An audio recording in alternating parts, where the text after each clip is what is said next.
Салам алейкум и всем привет. Не говорите, что я вам не сказал, не сообщил, что сегодня 13 сентября 2019 года, День независимый Таджикистан в городе Екатеринбурге в космосе.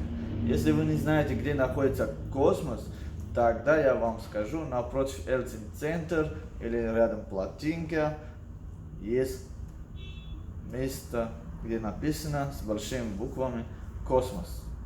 Вход абсолютно бесплатно, только с национальными птейками или формами.